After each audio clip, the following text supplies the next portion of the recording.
ஒவ்வொரு மாசத்துக்கும் இந்த மாசம் 6435 ஆச்சு, 5வது மாசம் 6562 ஆச்சுன்னு 5 மாசம் கொடுத்துட்டு இன்னொரு மாசம் பிளஸ் 6வது மாசமும் சேர்த்து மொத்தமா 6 மாசத்துக்கு சராசரியா ஒவ்வொரு மாதமும் 6500 ரூபாய்க்கு சேல் ஆயிருக்கு அப்படின்னு சொன்னா 6th மந்த்துக்கு இதே மாதிரி என்ன அமௌண்ட்டுக்கு சேல் ஆயிருக்கும் அப்படின்னு சொல்லி கேக்குறாங்க. ஃபர்ஸ்ட் வந்து 5 மாதங்களுக்கான மாத விற்பனை தொகை கொடுத்துட்டு இன்னும் ஒரு மாதம் சேர்த்து 6 மாசத்துக்கான சராசரி விற்பனை தொகையை கொடுத்துட்டாங்க. ஏன்னா ஒவ்வொரு மாசமும் நடந்ததுன்னு சொல்லி 6 மாசத்துக்கான அமௌண்ட்டை பிளஸ் பண்ணி டிவைடட் பை 6 போட்டீங்கன்னா 6 மாசத்துக்கான விற்பனை சராசரி தொகை கிடைக்கும். இங்க முதல் 5 மாசத்துக்கான நேரடியான விற்பனை விலைய எவ்வளவுக்கு சேல் ஆச்சுன்னு சொல்லி இந்த ரேட்டை கொடுத்துட்டு அடுத்தது 6 மாசத்துக்கான விற்பனை சராசரி 6500 கொடுத்துட்டு 6வது மாசத்துக்கு இதே மாதிரி என்ன தொகைக்கு சேல் ஆயிருக்கும் அப்படின்னு சொல்லி கேட்கறாங்க. என்ன பண்ணிக்கலாம்னா இது எல்லாத்தையும் பிளஸ் பண்ணிடணும். ஸோ 5 மாசத்துக்கு அவருக்கு எவ்வளவுக்கு விற்பனை ஆயிருக்குன்னு சொல்ல ஃபர்ஸ்ட் பிளஸ் பண்ணா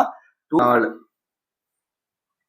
ஸோ 5 மாதத்திற்கு வந்து பாத்தீங்கன்னா அவரோட கடையில வந்து 34,009 ரூபாய்க்கு வந்து அமௌண்ட் சேல் ஆயிருக்கு.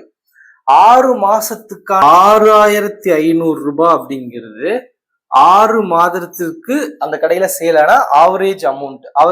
அப்ப நமக்கு டோட்டல் அமௌண்ட் கண்டுபிடிக்க அப்படி நம்ம பெருக்கிக்கலாம். 0 30க்கு 0 மீதி 3 6 36 39. ஸோ என்னன்னா முதல் 5 மாதத்துல அந்த கடையில 34,009 ரூபாய்க்கு வந்து சேல் ஆயிருக்கு. 6 மாசத்துல வந்து 39,000 ரூபாய்க்கு சேல் ஆயிருக்கு. ஸோ அப்ப 6 மாசம் சேலான இந்த அமௌண்ட்ல இருந்து 5 மாசம் சேலான இந்த அமௌண்ட்டை சேல் பண்ணா 6th மந்த்துக்கான அமௌண்ட் கிடைச்சிருமா? இந்த அமௌண்ட் கிடைச்சிருங்களா? ஸோ அதனால என்ன இந்த அமௌண்ட்ல இருந்து இதை மைனஸ் பண்ணும். அப்போ 4,991 அப்படின்னு சொல்லி இந்த அமௌண்ட் வரும்.